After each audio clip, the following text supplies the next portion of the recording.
Northern China contains a rich and colourful world. Fire and ice have forged a unique landscape, and many creatures make this land their home.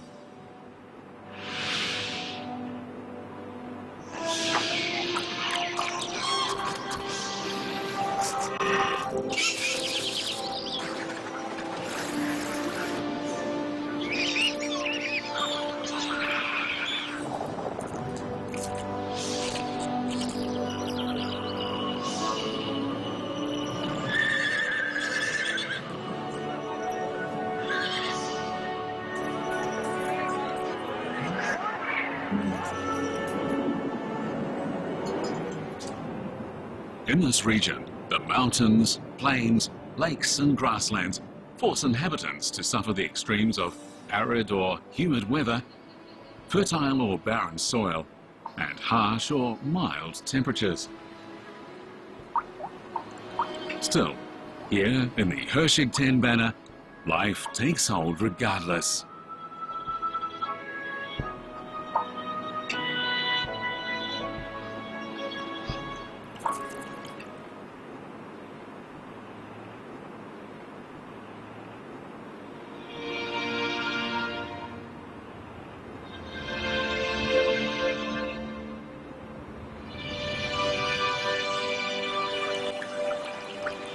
In the summer sunshine, Dalinur Lake has entered the wet season.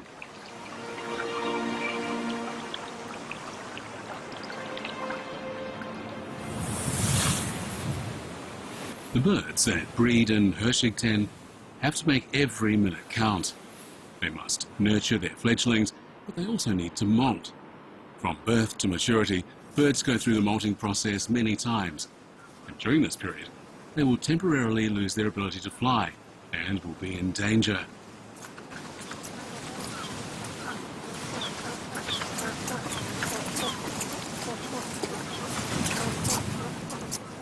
During this time, those who are good at surviving in water will escape to the depths of Dalinur Lake.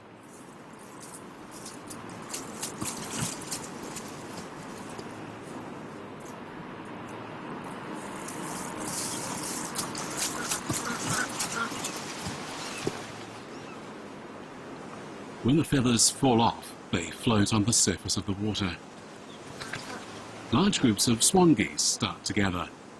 In this vast lake, every species has their own fixed territory for molting, where land predators can't get close to them. If an attack comes from the sky, they can disappear in an instant. It's hard to imagine how the swan geese would survive this difficult period of molting without Dalinur Lake as their safe haven.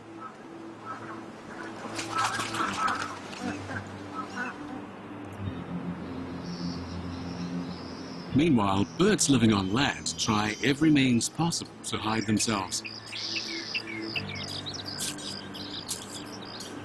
The great bustard stands nearly 1 metre tall and has to rely on tall grass to conceal its whereabouts. The reeds in the wetland provide the best place for the white-naped crane. The male keeps popping his head out to observe the situation around him.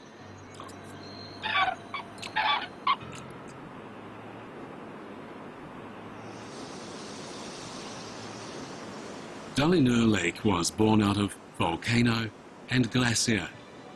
The climate changes and receding water have turned it into an isolated, closed lake.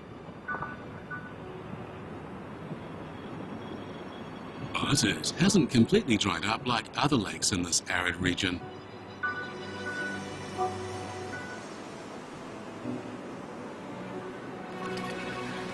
Over the past 10,000 years, fish, birds, and human beings have arrived here. They face a challenge to survive and make use of the resources Dalinur Lake offers. But the lake is now facing a serious crisis as it supports a prosperous world of creatures.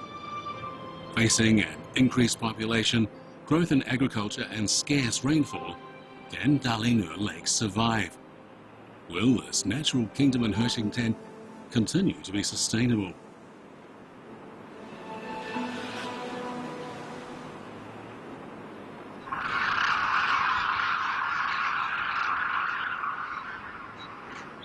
At the end of August, the demoiselle crane appears in the sky. They're here first because they have the longest journey of migration. The cranes hover, waiting for the humans to leave.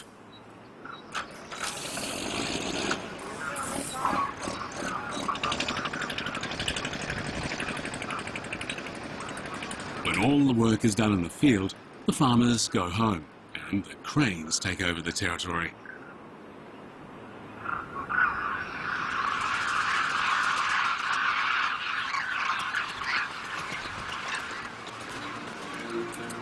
Among cranes, the demoiselle crane is the smallest.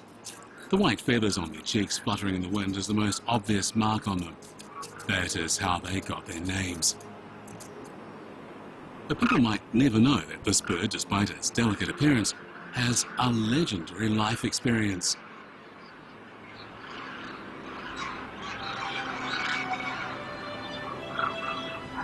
During the summer, the demoiselle crane nests on the grasslands of Inner Mongolia, but their wintering area is to the south of the Himalaya mountains in northern India. Every year, they fly 6,000 kilometers during their migration, and they cross the Himalayas, where the average elevation is over 6,000 meters. Dalinur Lake might be the biggest gift that Mother Nature has given to the demoiselle crane. Water here is abundant, and it provides the crane with an unexpected food source.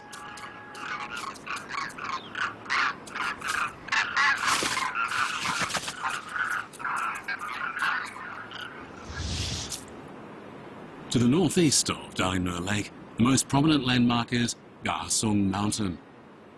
Planting wheat in this area used to be impossible, but in the last 20 years, with the climate warming and the extension of the frost-free season, the cultivated land has gradually extended northward to Dalinur Lake.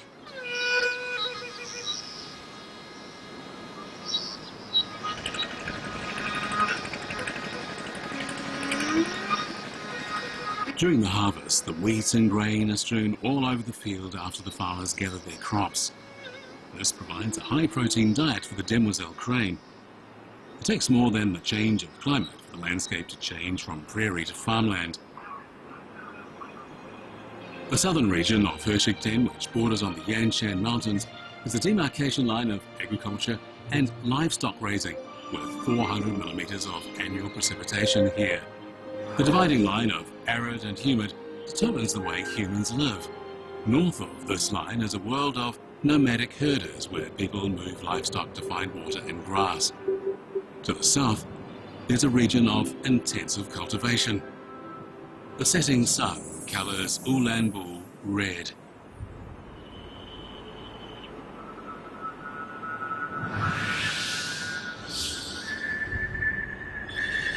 In the year 1690, at the foot of Ulaanbaatar mountain, Chinese Emperor Kangxi led the army of the Qing dynasty against the army of Galdan, the leader of the Jungar Mongols.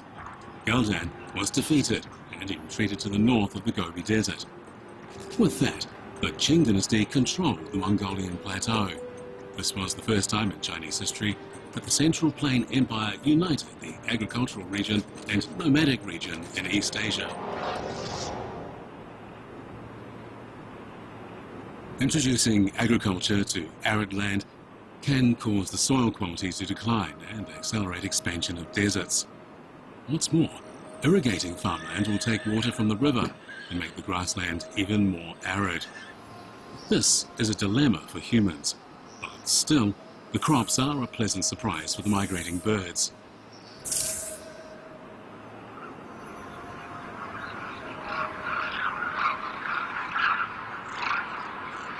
Numerous demoiselle cranes have occupied the whole of the wheat field. They need energy before their migration. The number of demoiselle cranes gathering on Dalinur Lake every autumn can reach more than 20,000 as they scoop up every grain in the field.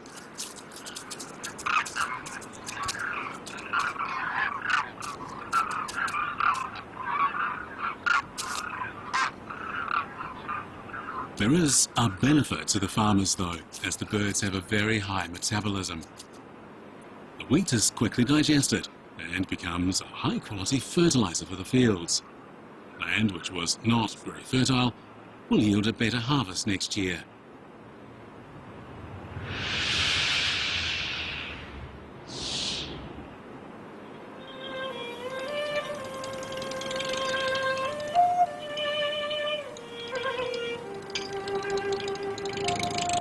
At the foot of the Greater Kingan Mountains, there's a pasture that's been growing for the whole summer. This will be the winter feed for the cattle. In autumn, Enhe and his family have to harvest for winter as soon as possible. Even his old father has come to help. Enhe is in charge of mowing the pasture with the tractor.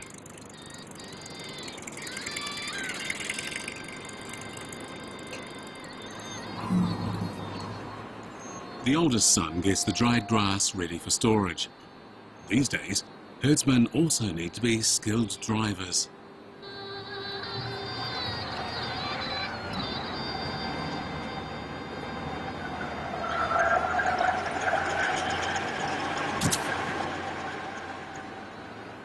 The stacks are as tight as metal cans. This makes them convenient for both transportation and storage. Of course, if the pasture is already enough for one's own use, they can sell the surplus for a good price.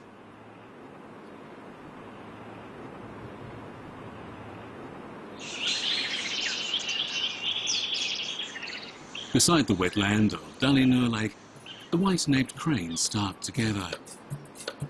This very elegant bird with red feathers contrasting with white is the biggest star in the wetland. Their existence is proof that the wetland around Dalinur Lake has been under good protection.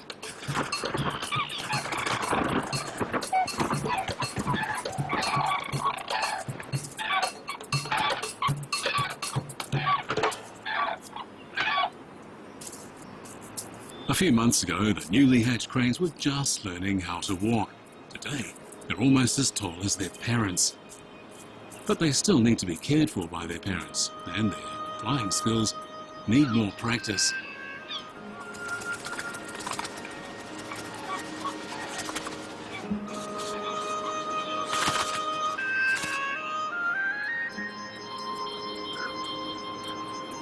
Drawn by the noise of the demoiselle crane, the white-napped crane also comes to the foot of Gasong Mountain. Now, two rare birds of the crane family come together in the wheat fields.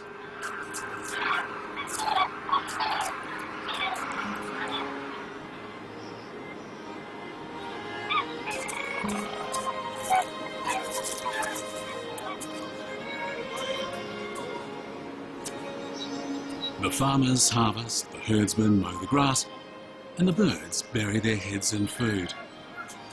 The prairie uses its greenery in the season to support the cycle of life of Hexigten.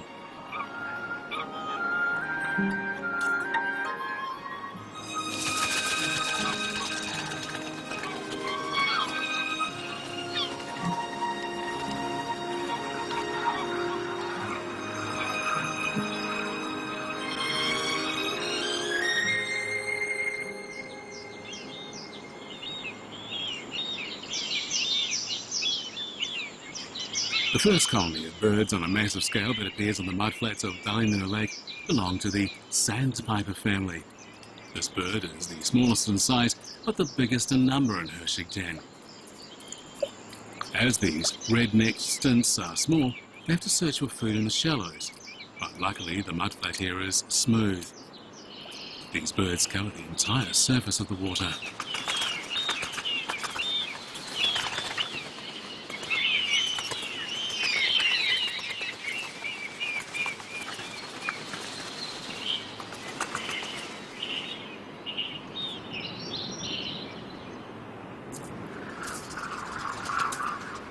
At dusk, the demoiselle cranes feed in the fields and fly back to Dalinur Lake.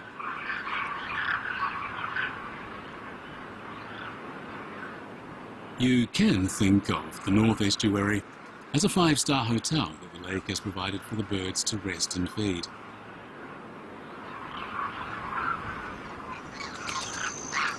Here, food is abundant, with open and shallow water.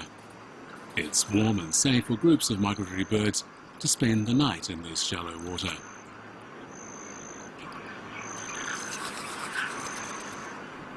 Thousands of birds are resting here.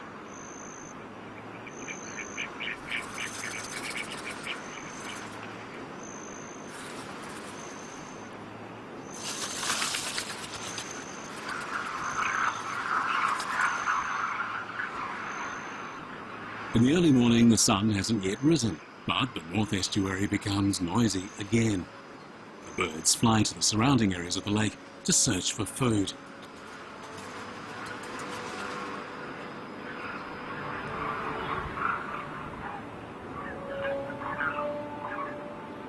Dalinur Lake is in fact the only sizable body of water within an area of hundreds of thousands of square kilometres.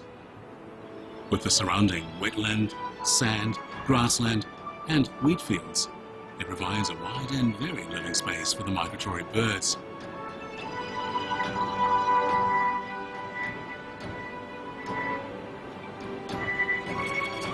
Throughout the year, over 230 species of migratory birds pass through here.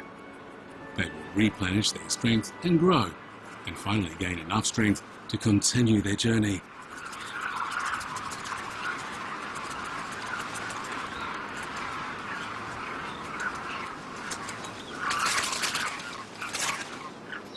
But nature's law of the jungle still applies. While the demoiselle crane visits the wheat fields, their natural enemy also follows. The steppe eagle is the top predator at Kaohsiung Mount. It will never pass on the opportunity to hunt in a place with so much prey. As the steppe eagle needs to attack covertly, its timing needs to be just right. Once it discovers a demoiselle crane flying apart from the flock, it will try to knock its prey from the sky. But this massive group of birds has numerous eyes to keep watch. The odd behaviour of the steppe eagle is noticed right away. Short warning calls come repeatedly, an urgent call to escape. The cranes fly off.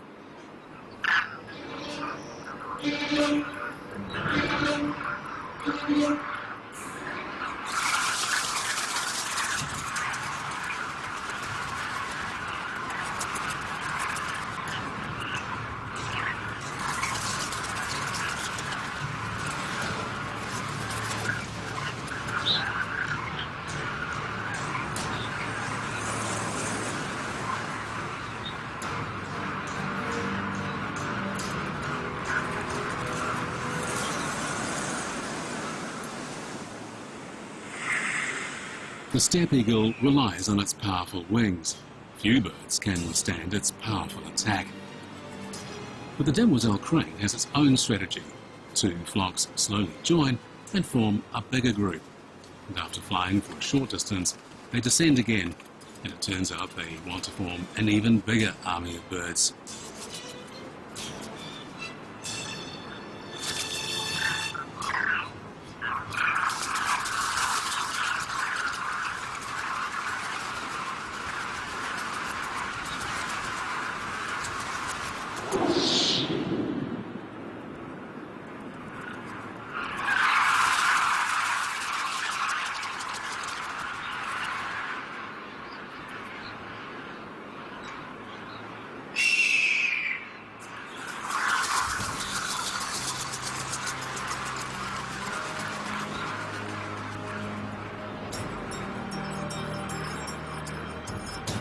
The steppe eagle's plan of attack is foiled by the demoiselle cranes. In a group with this density, the balance of power has changed. Every crane flaps its wings with the greatest strength as fast as possible, and this produces a weak updraft. But the action of thousands of cranes will form a strong updraft. The steppe eagle is lifted up by this current and loses the opportunity to dive and attack. This is the power of a group.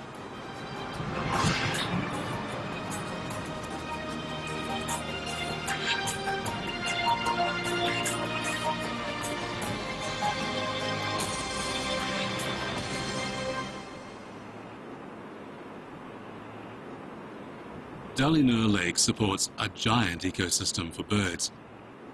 but it also faces problems.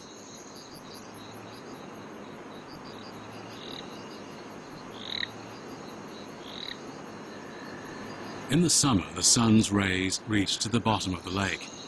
With photosynthesis, the aquatic plants will thrive. At the beginning of September, they will cover the entire lake's surface. If no measures are taken, the lake will become a swamp.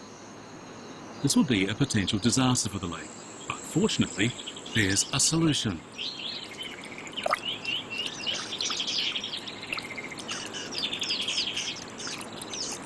The aquatic plants provide a feast for the birds. They're more than happy to solve the problem.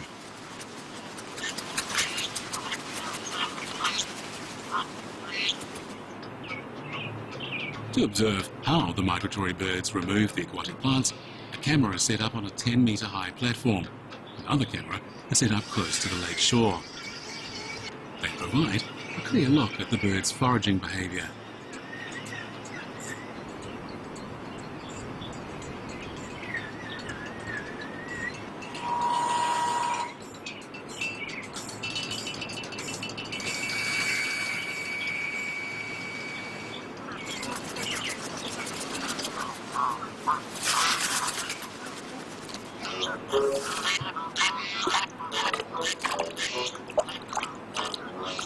Its long neck is the swan goose's proudest tool. It can be used in the fight for territory, and it also enables it to gather fresh food.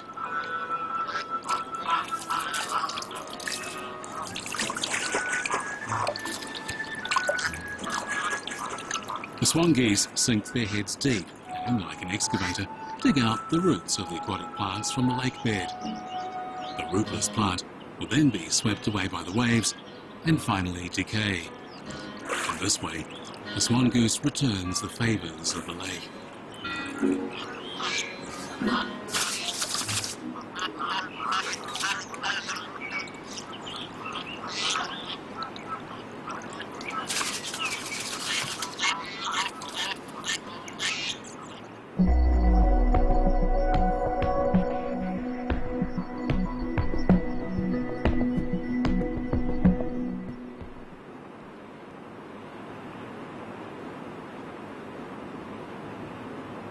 In autumn, the grassland turns from green to gold.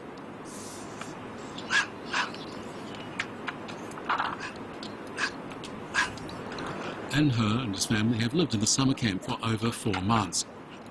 Now, they face a tough decision.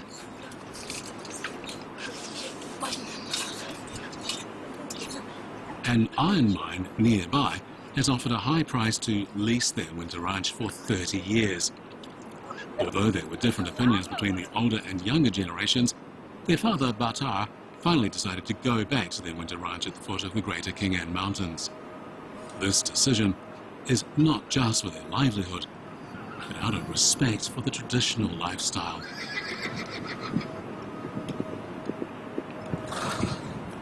The third son leaves ahead of the cattle drive. They've already sold some of their cattle, and the remaining animals are females and breeding stock that needs wintering. As long as they're well taken care of, there will be new calves born in the spring on the prairie.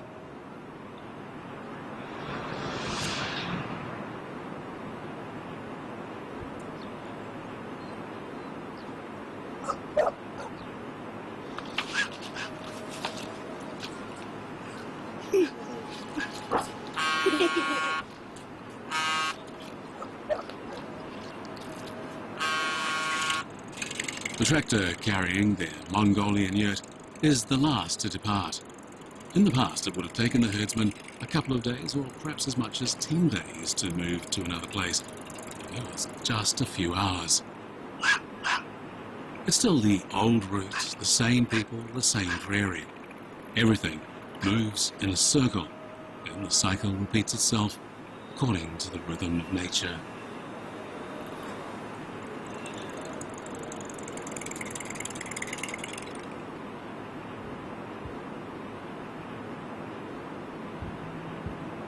Dainur Lake, with its high salt and alkaline environment, is highly infertile. The only plant that can grow in the salt marsh is the Sueda salsa.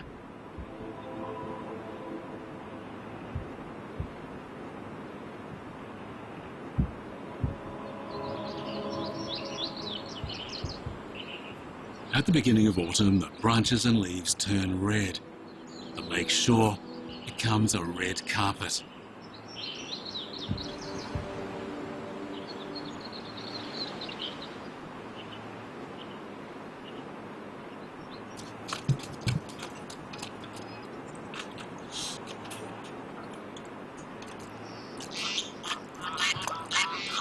The Fuzhou salsa feeds numerous diners.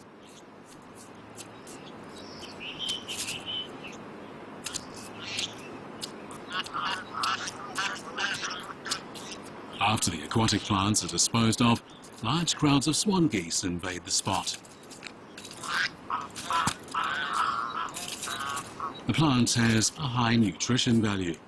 The protein in its leaves is the same as soybean, while the fat content in its seeds is more than twice that of soybean.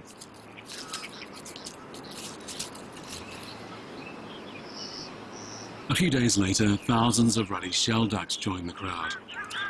With their floral white feathers, these are the ducklings that have just hatched this year. Those born in the caves and tree holes must also be a part of this spectacular army of birds. Thousands of birds carpet this place to gain weight before their migrations. Even the black-headed gull, which actually prefers fish, joins the feast.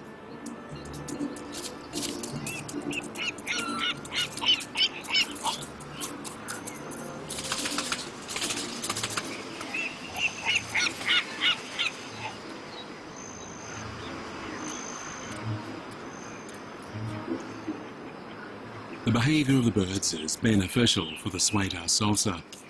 The seeds will be carried and scattered to distant places by the birds, and the plant can expand its territory on the mudflat. The birds' droppings will also increase the organic content of the soil.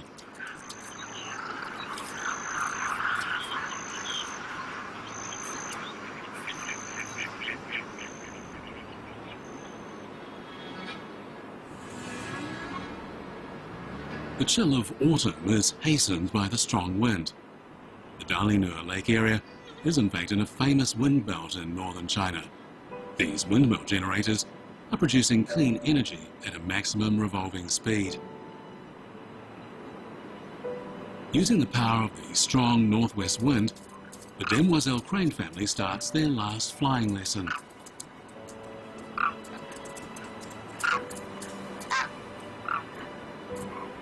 These two bald-headed and rather reckless little cranes were born this year. It takes the whole family to train the young cranes. To prevent them from falling behind, the female crane will lead, the youngsters will follow, and the father flies at the rear.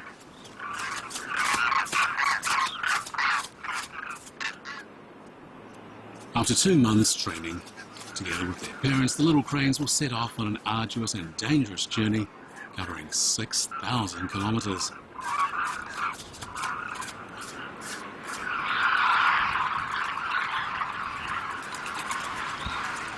The group practice starts from the takeoff of the leading male crane. A flock of cranes flies high into the air simultaneously.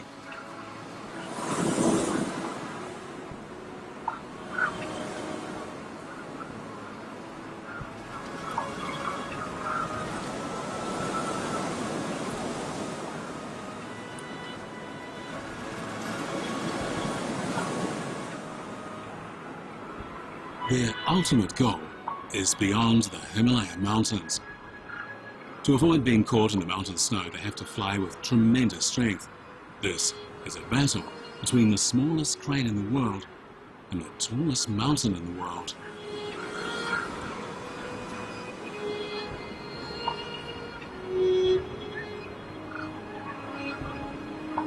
In the crystal blue sky, you can't tell the young cranes apart from the adults. As the young cranes have now joined, the flock of cranes becomes stronger. And with the strong updraft, they fly higher and higher, demonstrating the power of life.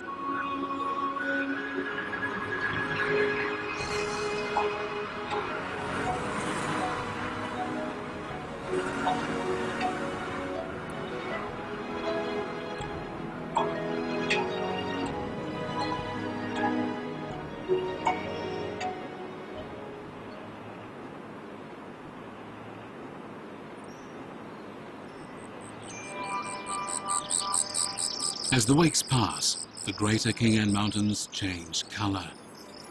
The white birch and the larches are the first to turn yellow. From the tip of the tree, the colour of autumn gradually extends to the bottom until the entire forest has turned into an ocean of yellow.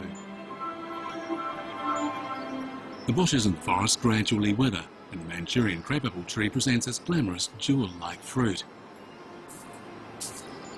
The black grass has restrained its combative nature and loses no time in accumulating fat.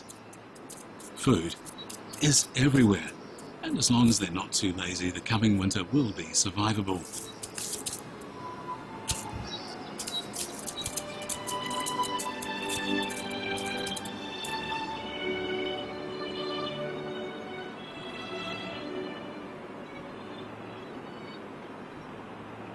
In late September, the demoiselle crane sets forth on a journey to the south. And a few days later, the first snow of the year arrives. Anvil Hill turns into a silver-white world. This is in fact the second visit the swans have made to the lake. They passed by about 4 months ago.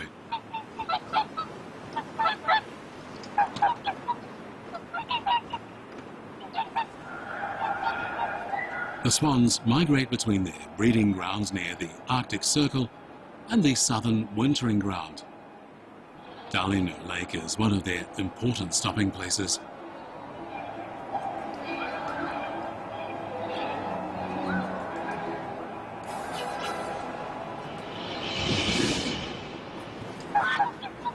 Most swans have their offspring in a small family unit. They will live here for a while before they fly to their wintering ground in the south.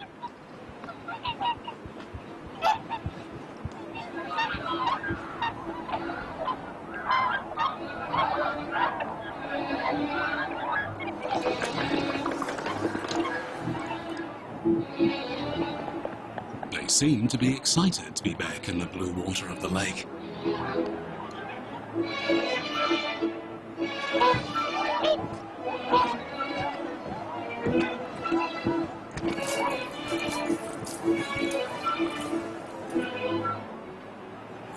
This fighting is in fact mostly just for fun.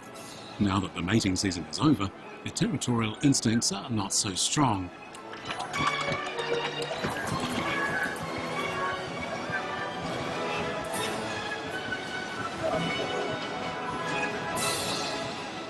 Four months ago, when this vast lake was still frozen over, these birds could only pass by hurriedly without the benefit of adequate food.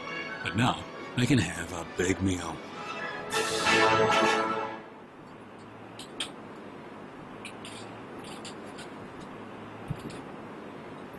The big swans focus on digging up the roots of the aquatic plants.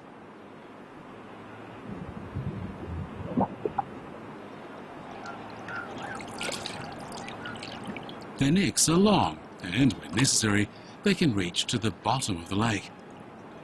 A swan can eat 4 to 5 kilograms of aquatic plants in a single day. They are the champions of the grass mowing competition at Dalino Lake.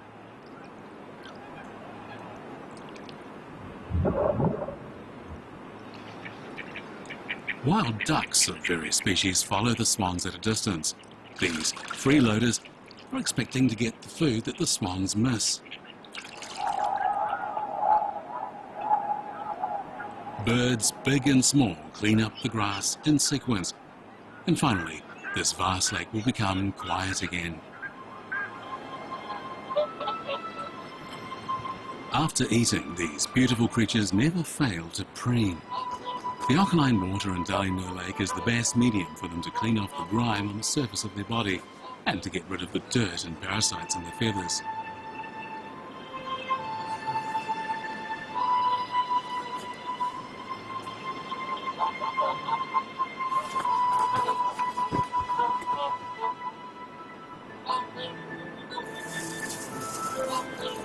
The little grey cygnets can't afford to relax. They need to practice their flying whenever and wherever possible. The swan is the biggest among all swimming birds. Whether they're on the water or on land, they have to run fast to take off successfully.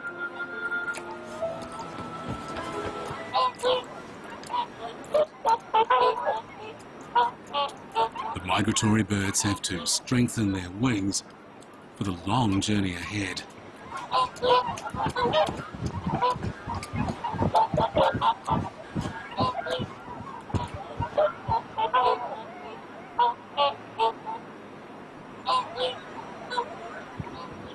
Every year, 40 to 50,000 swans come to Dallinur Lake.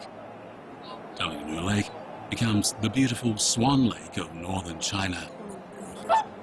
With boundless grassland and unbroken desert nearby, if not for the existence of Dallinur Lake, local birds wouldn't have a place to breed, and migratory birds wouldn't have a place to stop on their long journeys.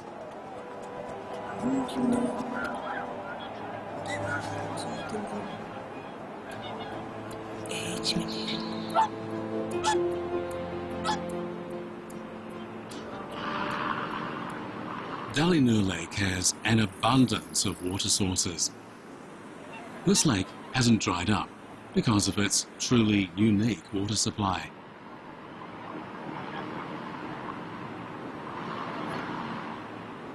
The four rivers around the Dallinur Lake area are the surface water sources, but it's also a volcanic lake.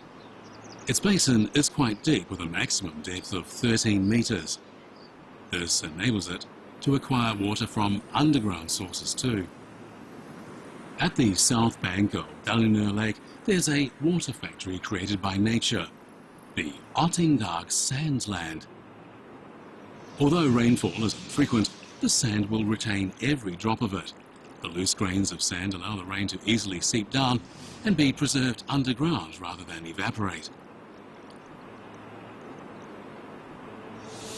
The great temperature difference between night and day allows the sand to condense moisture in the air and get micro drops of water, which can also seep into the sand.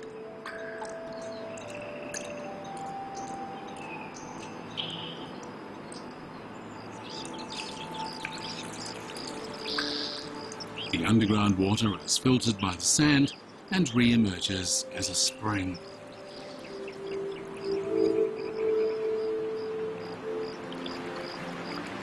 This process continuously supplies fresh water to Dallinur Lake.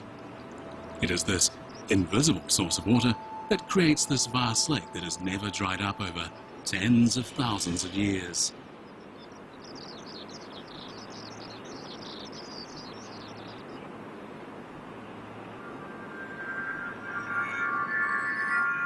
The early morning mist hangs above the grounds like a veil. Dancing elegantly, the swans begin a new day.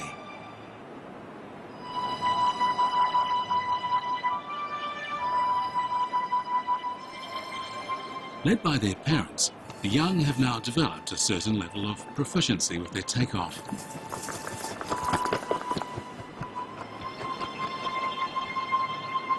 In the migration season, swans which have entered maturity start to search for their life partner. This pairing starts with body language. They will face tests in the next 2 to 3 years before they can stay together forever. With so many swans gathering, finding a mate is not the problem, but there is a lack.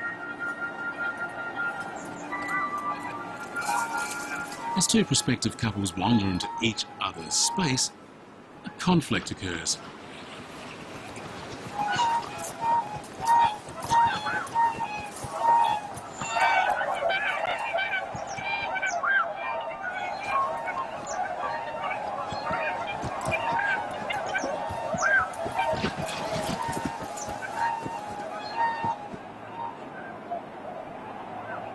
Most of the migratory birds have left on their southward journey.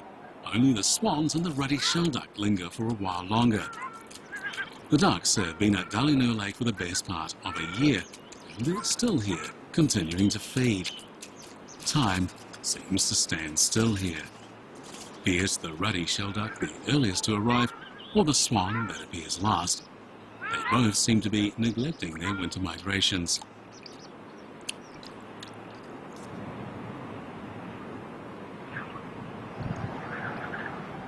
It's the end of October now. The weather is cold, but the swans are still here. As long as Dallinur Lake has open water and food is still available, they won't leave. They bury their heads deep into their feathers, and their wide wings cover their whole body to retain heat.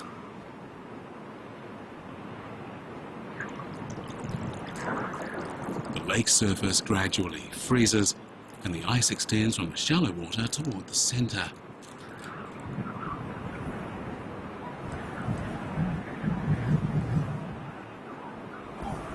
The open water dwindles, and the swans are eventually forced to leave.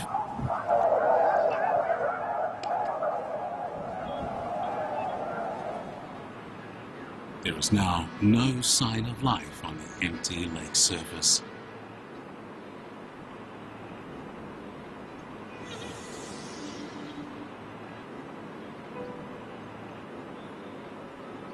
The sun shines through the forest and shows the passing of time on the snow.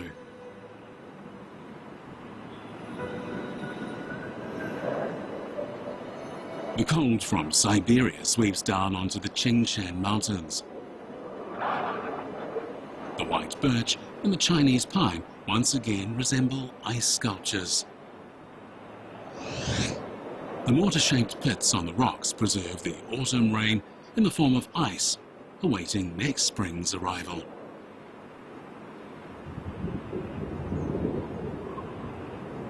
On Dallinur Lake, the ice gets thicker every day. When it's thick enough, the winter fishery begins on Dallinur Lake. Members of the fishing team arrive to break through the surface. They conduct a ceremony offering sacrifices to the god of the lake. It's a way of expressing their respect for the lake.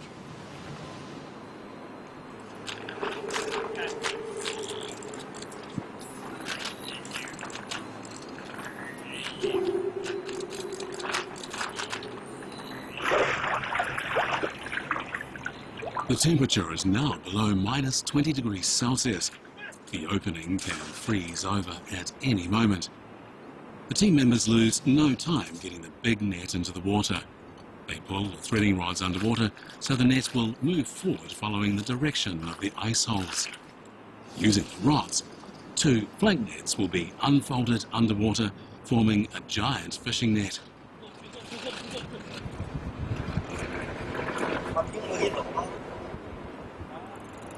The net is slowly pulled up from beneath the ice. The size of the mesh of this net allows small fish which are caught inside to escape.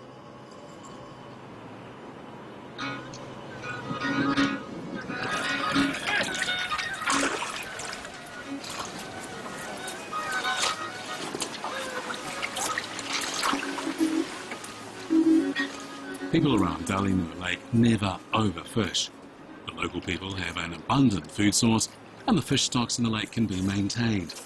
This creates a balance that satisfies the needs of both worlds.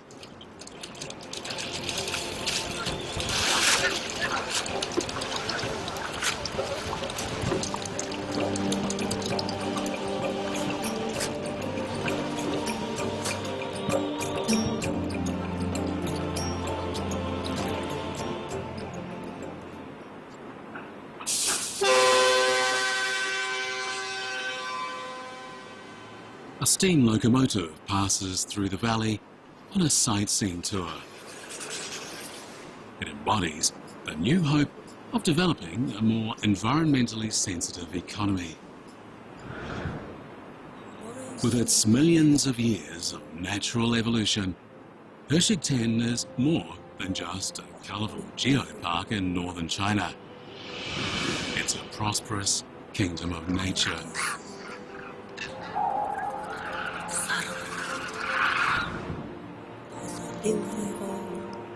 Beneath its seemingly ordinary surface, there are wonders of life.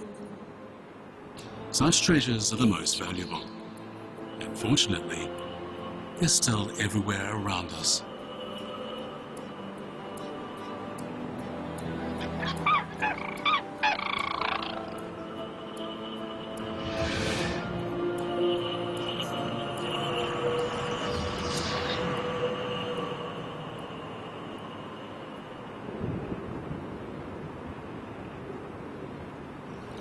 Anhurst's family welcomes a new member, a baby boy named Bayin Namur.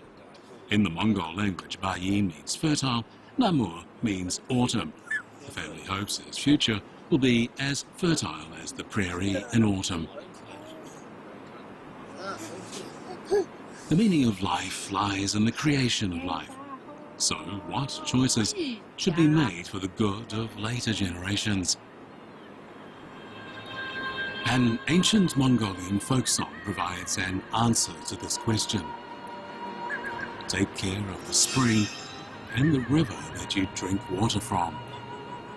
Take care of the air that you breathe. Take care of the land that nurtures you. Respect life, because you are life.